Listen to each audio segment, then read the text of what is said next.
Hello everyone, आज हम अपने न्यूमेरिकल एनालिसिस का 4th चैप्टर स्टार्ट कर रहे हैं। फर्स्ट 2 मैंने करवा दिए, अभी हम 4th चैप्टर स्टार्ट कर रहे हैं, जिसमें कि आपके पास सेंट्रल डिफरेंस इंटरपोलेशन फॉर्मूलाज हैं। ये जो आपके सेंट्रल डिफरेंस इंटरपोलेशन फॉर्मूलाज हैं ना, इसमें 4 फॉर्मूलाज हैं। Gauss forward interpolation formula, backward, Stirling and Bessel. इन चारों फॉर्मूलाज की पहले डेरिवेशंस करनी है, उसके बाद उन्हीं के रिगार्डिंग जो है आपके क्वेश्चंस हैं। तो सबसे पहले है आपका गोस फॉरवर्ड इंटरपोलेशन फॉर्मूला।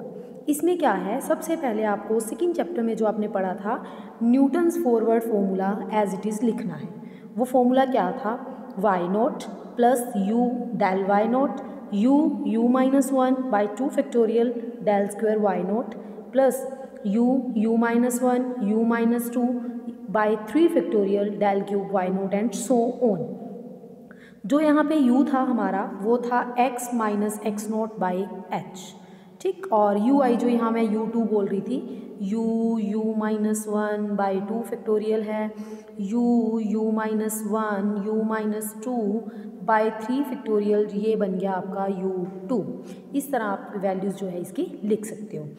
नेक्स्ट है आपके पास, अब हमारे पास फर्स्ट 2 टर्म्स को छोड़ के थर्ड टर्म के लिए हमने अपना जो डायमेंशन है y की सबस्क्रिप्ट में उसको डिक्रीज़ करनी है। तो उससे पहले आपका एक काम है, ये आपको एक फॉर्मूला जो है याद करना है, del N Y naught is equals to del N Y minus 1 plus del N plus 1 Y minus 1। इसमें आप n की वैल्यू पहले 2 पुट करो, फिर 3, फिर 4 एंड सो ऑन। तो आपके पास एक तो डेल स्क्वायर वाई नॉट आ गया, फिर डेल क्यूब वाई नॉट आ गया, फिर आपका del 4 Y naught and so on. जितनी भी आप टर्म्स फिल करना चाहते हो कर सकते हो।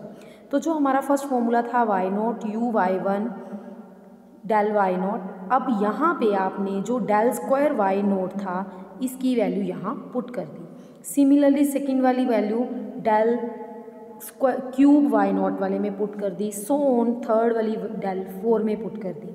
अब आपने एक काम करना है, Y naught as it is, u1 del Y naught as it is.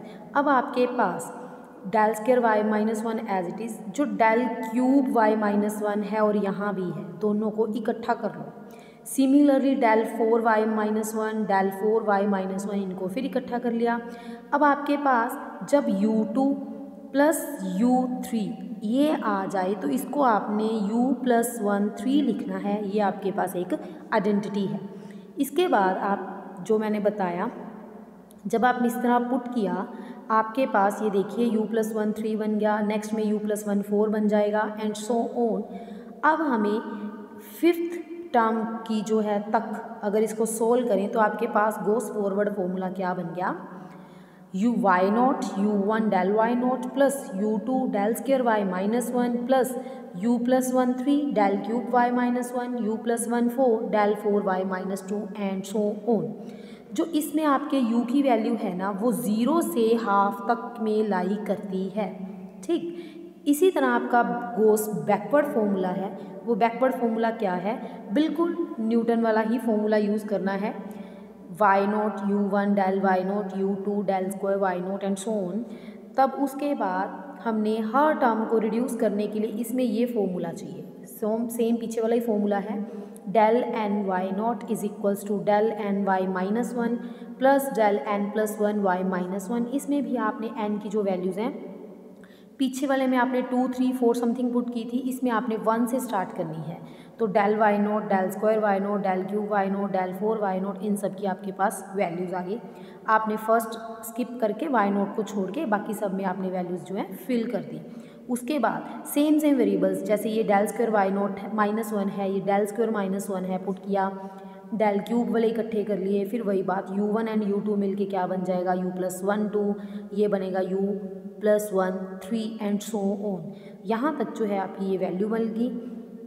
उसके बाद अब आपने क्या करना है, फर्स्ट 3 को छोड़ के, फर्स्ट सेकेंड थर्ड इनको छोड़ के, मान लो डेल 3 माइनस वाई चाहिए, तो आपने इसी फॉर्मूलाज में आपने n की वैल्यू 3 4 जो है पुट करनी है। जब आप पुट करोगे यहाँ और यहाँ, जब आप पुट करोगे आपके पास फिर एक कलेक्ट करने के लिए टर्म्स इकट्ठी हो जाएंगी। मान लो del 3 y not y minus 2 और del 4 y माइनस 2।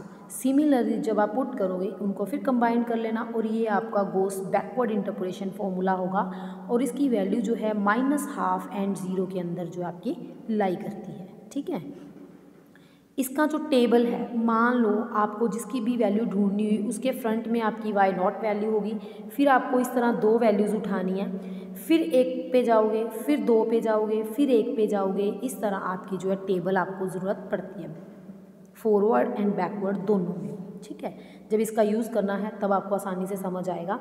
उसके बाद जो आपका स्टर्लिंग फॉर्मूला है उसके लिए आपने गोस फॉरवर्ड फॉर्मूला लिखना है, गोस बैकवर्ड लिखना है, दोनों की एडिशन करनी है, मतलब मीन निकालना है और 2 से आपको क्या करना है, डिवाइड। जब इस तरह करोगे तो आपके पास स्टर्लिंग फॉर्मूला जो है बन जाएगा। ध्यान से देखिए, ये आपका स्टर्लिंग फॉर्मूला है। क्या करना है, गोस फॉरवर्ड लिखिए, गोस बैकवर्ड लिखिए, दोनों की एडिशन कीजिए, 2 से डिवाइड कीजिए और जो बनेगा वो बनेगा स्टर्लिंग का फॉर्मूला। इसके लिए टेबल जो है वो सेम है, y नॉट के लिए पहले 2 फिर 1 फिर 2 फिर 1, इस तरह चलता है आपका स्टर्लिंग फॉर्मूला। ठीक है, उसके बाद जब हमारे पास बेसल फॉर्मूलाज आते हैं, बेसल फॉर्मूला में क्या आता है आपके पास, जो आपका स्टर्लिंग फॉर्मूला है, एक सेकेंड सॉरी, जो आपके पास गोस फॉरवर्ड फॉर्मूला है, बैकवर्ड फॉर्मूला है, पहले आपने उनका मीन लिया। जब आप मीन लेते हो, मीन लेने के बाद आपके पास, सॉरी यहाँ पे एक कुछ स्किप है, एक काम करना है आपको, जो आपका बैकवर्ड फॉर्मूला है ना, बैकवर्ड फॉर्मूले में y नॉट को आपने y1 में चेंज करना है। जो ये देखिए ध्यान से, स्क्रिप्ट को एक चेंज किया है, जब आपने एक चेंज किया तब दोनों का मीन लेना है, वो आएगा आपके पास बेसल फॉर्मूला। ठीक है, अब बेसल फॉर्मूले के लिए देखिए, गोस बैकवर्ड फॉर्मूला था, ओरिजिन को आपने 1 पे शिफ्ट कर दिया, u को u-1 में शिफ्ट कर दिया और एडिंग टू सब में 1 ऐड कर दिया। एक तो ये लेना है, दूसरा आपको बैक फॉरवर्ड जो है हमारा गोस फॉरवर्ड फॉर्मूला था वो लेना है और फिर दोनों का मीन निकालना है, जो मैं ऑलरेडी बता चुकी हूँ। इसका जो टेबल है, इसके टेबल के लिए भी ये है, जो स्टर्लिंग है, गोस है, बैकवर्ड और फॉरवर्ड सब में एक जैसे तरीके से y नॉट स्टार्ट होता है, फिर चलते हैं। इसमें क्या होगा, आपका पहले 2 वैल्यूज़ लेनी है, फिर 1 फिर 2 फिर 1 फिर 2, इस तरह जो आपका टेबल चलता है। और हमारे पास जैसे फर्स्ट एग्जांपल है गोस फॉरवर्ड, इसमें एग्जांपल्स में सम्स में आपको फॉर्मूला लिखा आएगा कि आपको कौन सा यूज़ करना है। बाय चांस कोई फॉर्मूला नहीं लिखा हुआ है तो कोई बड़ी प्रॉब्लम नहीं है, जो आपको सूट करे आप फॉर्मूला लगा सकते हो। इसमें आपको बोला है गोस फॉरवर्ड लगाना है और x की वैल्यू आपको 3.75 ढूंढनी है।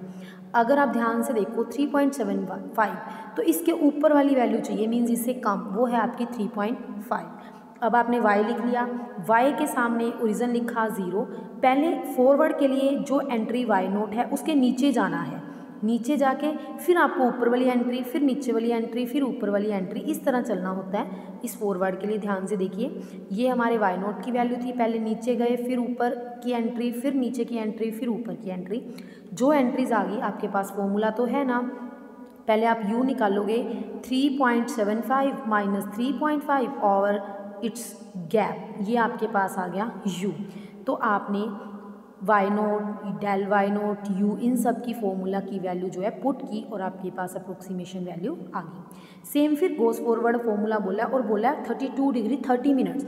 अब 32 डिग्री 30 मिनट्स को आपने डिग्री में चेंज करने के लिए 60 से डिवाइड करना होता है, तो ये आ गया 1/2, 1/2 मतलब 0.5, तो 32 डिग्री प्लस 0.5 मतलब 32.5 डिग्री।